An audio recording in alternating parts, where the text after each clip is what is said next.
This is Coach Lee, and in this video, I'm going to explain how the no contact rule always works.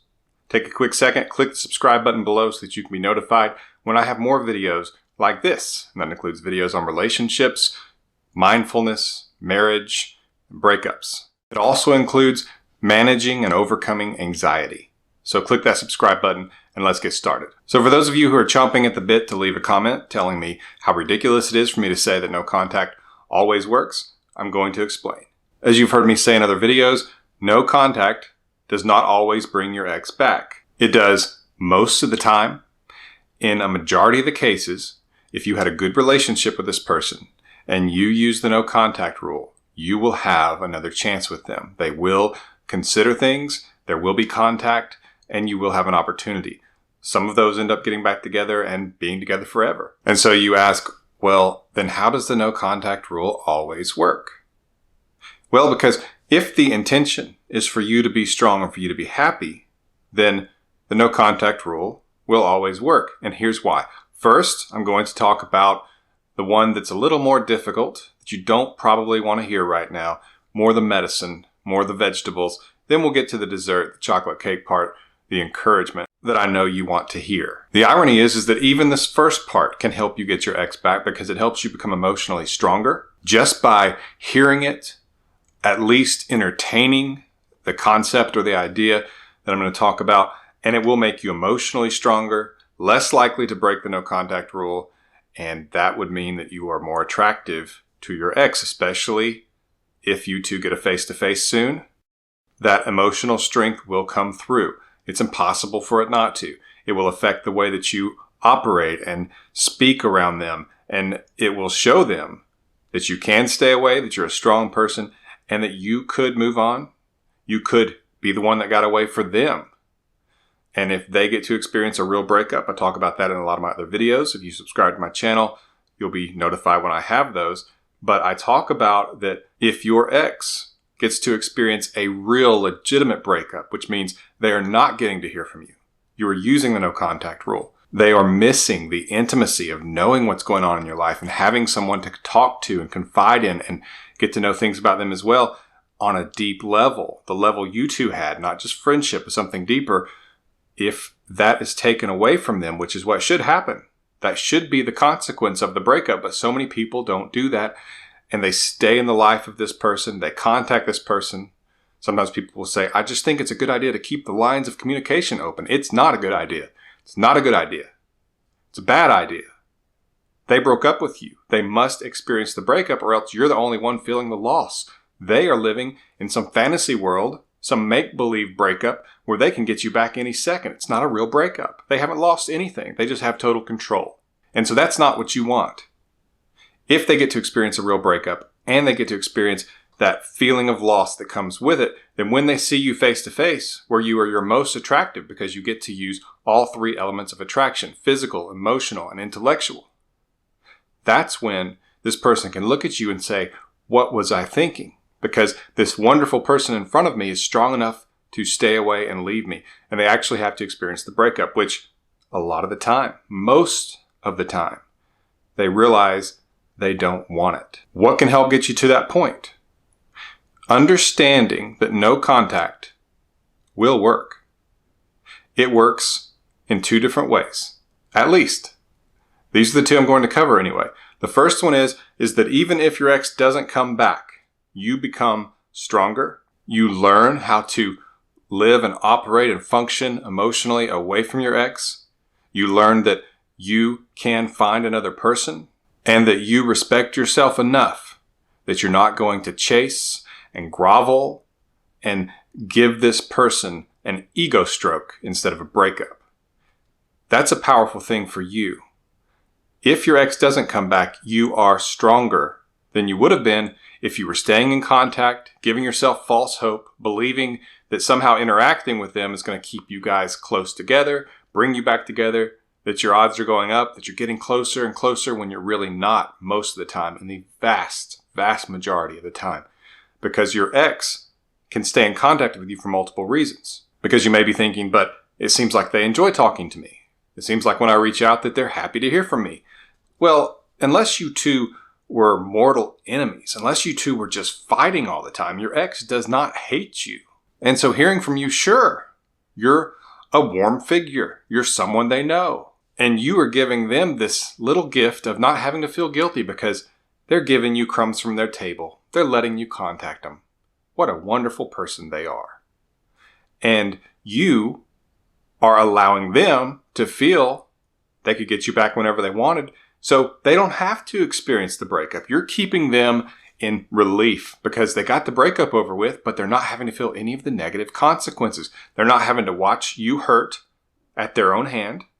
They're not having to come to terms with the fact that they could want you back and not be able to get you back because you've moved on. You're making it easy for them.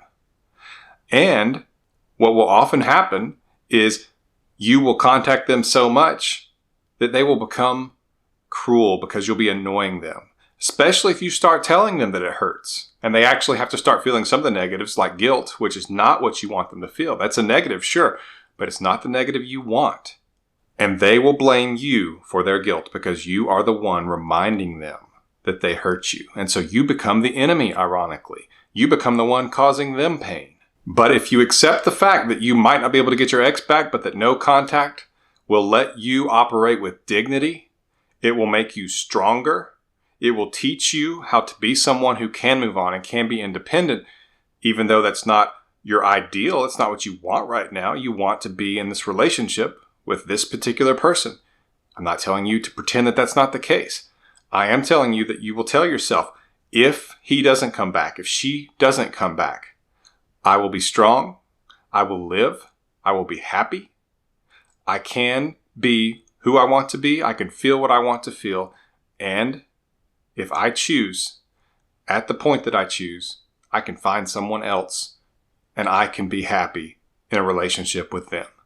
You may not believe that. You probably don't feel that. And I know you don't want to say that. Say it anyway. Consider it an intellectual drill, an emotional practice session. Say it. You don't feel it. That's okay. Say it anyway. You could even laugh after you say it, as though it's the most ridiculous thing you could possibly say. It's all right. Say it anyway. If you need to, rewind and write down what I said and read those words out loud every day. Now, here's the interesting thing. If you do that and you allow yourself to consider the fact that no contact could bring your ex back or it could not, and you become stronger at accepting that, you actually become more attractive. You actually raise your odds because the odds of you breaking no contact are less. And because, as I said before, you will be a more attractive, stronger version of yourself. So when no contact finally works enough on your ex, when they reach that point of loss, as I talk about in a video I have called The Experience of the Dumper, I also have stages your ex goes through during no contact. And I talk about these stages and the journey that they take and getting to that point where they realize you could move on, that they could want you back and you could have moved on and that they could lose you, that they really could lose you. That's when your odds are the highest of getting a text or a call and them wanting to see you face to face. And sometimes it starts small. And some people will say, if they don't reach out and say they want to get back together with you right now, ignore it. Ridiculous. Ridiculous. Ridiculous. Because your ex doesn't know what's going on with you necessarily. They don't know if you're with somebody else. They don't know if you want to hear from them. You could be just completely infuriated at them and hate them. So they're going to test the water. That's normal. They're going to say, hey, what's up? Hey, how are you doing? How are things going? How have you been? There's nothing wrong with that. Your ex is not doing anything wrong by starting off small and maybe easing into it, or at least seeing if you're open to communication with them. It's not a reason to ignore them. The first thing they say to you is not going to be, hey, you want to get back together. They kind of want to see if maybe you're open to that. I'm sure that that's just completely unreasonable, but that's what they're thinking. So no, don't ignore them. I know other coaches say to do that. Just going to let them say it and walk right by, because you're not going to be dumb. You're not going to ignore the person you want to get back together with when they reach out to you.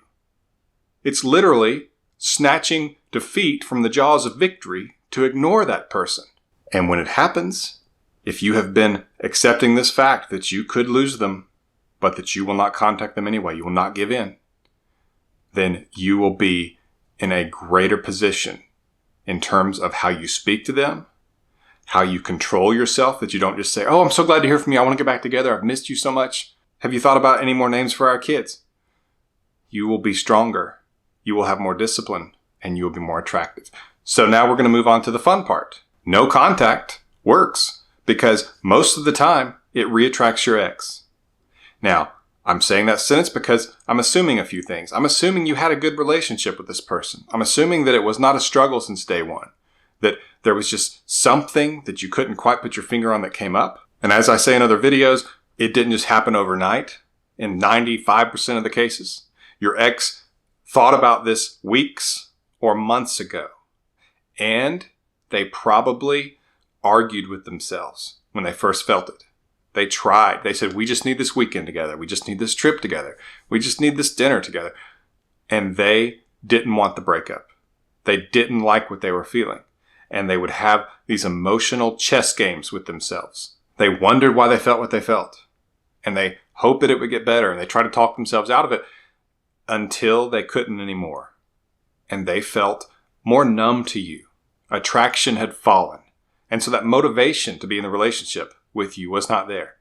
So finally they come to you to break up with you. For you, usually, in about 70% of the cases, it's a surprise because you thought things were going pretty well. Now things may have not been going perfectly, and you might have been a little bit confused by some things, but you didn't realize the other person was ready to break up. So when they say this to you, that they want to break up, sometimes it's a complete shock. And so it's natural to try to talk them out of it, to say, no, we can work on this. This can work. I love you. Stay with me. But because they've had that emotional chess game with themselves, they've had those conversations already, they are way beyond you, and they are much more prepared for the test. As I've said in other videos, it's as though they had studied for the test and aced it, and you just found out there was a test. You were blindsided. They were already prepared because they had had to deal with this before. So at that moment, they do not feel the loss. They feel in control. You're the one who feels the loss because they made the decision. And you're sitting here asking, begging for them not to. They are the dictator in this situation. They can raise your taxes, take your property, and silence you. And you can't do anything about it except beg for mercy. And it's what you're doing. You're begging them for mercy. Please take me back. Have mercy. Even if you don't want me back, please take me back. That's basically what you're saying to them. And so your only and best shot is to use the no contact rule. Do not contact them. Make them feel the breakup. And if your relationship was good, your ex will have to reach a point after they pass through the relief stage and the breakup starts feeling real. They can come to a point where they start wondering about you. Why have you not reached out? Because if that illusion of them being in control and you feeling the loss, which for them it's an illusion because they don't know what it's like to be in a situation where you don't want to be with them. Because they're the ones breaking up with you. In that moment, you want to be with them and they don't want to be with you. That's their reality. But after they get out of that relief stage and start wondering about you, all of a sudden, you are breaking the curve. You're not following the pattern they thought you would. They thought you would chase because after all, you want to be with them. They don't want to be with you. They broke up with you. They tossed you aside, but you wanted the relationship. So you should be chasing. You should be asking for them to take you back. You should be reaching out. You should be asking them to go out and then reject you. That's what it feels like should be happening. But since it's not happening, your ex starts to wonder if what they were thinking is actually not true. And if you could get away, if they could want you and you could not be had, that's what we have to have them thinking. And that's when they can look back with a clear mind, with an unbiased mind and see that things were good. And because if attraction fell, it means the motivation fell and appreciation fell. These things can go back up when you actually have to face a world where your option is at the mercy of someone else. In other words, where they could not have you back. Now, is that the reason you want to be back together with them? No. And that's why I tell you in my emergency breakup kit, for example, in my emergency breakup kit, I tell you that you don't just take them back with open arms right away. It's going to be tempting. But because you accepted that you might not be able to get them back, but that you're going to stay in no contact anyway, You are strong enough to be disciplined and to know that, because it will be so tempting to just say, I love you. I'm so glad you're back. Let's go right back to where we were. Come hold me.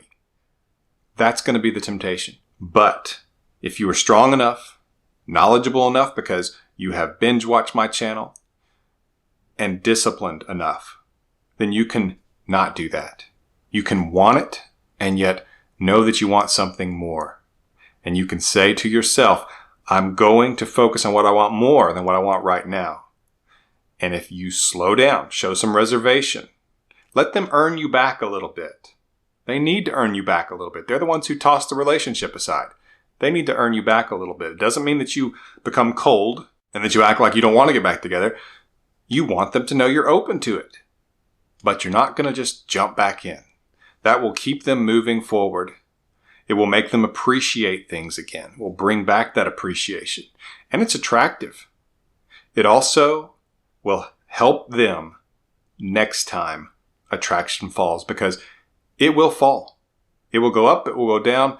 It may not collapse again, hopefully. But if it starts to fall a little, you don't want somebody to say, oh, well, attraction fell, so I'm just going to leave. You don't want your relationship based on limerence, which I have a video about and I will link to in the description below. But limerence is those fireworks. It's the fireworks of a new relationship.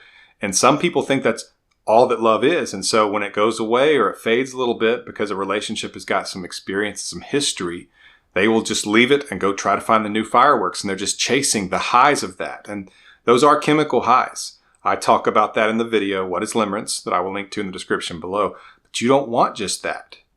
So you want them to learn from this. And no contact helps them learn. It helps them so next time they realize, this is worth saving, because I remember when I was away from him, or I remember when I was away from her and I thought I couldn't get them back, how that hurt. And then when I wanted to get back together, they didn't just fix it for me. They didn't just give me a get out of jail free card. They actually said, I'm not there yet. And it took some time. It took some time to restore this.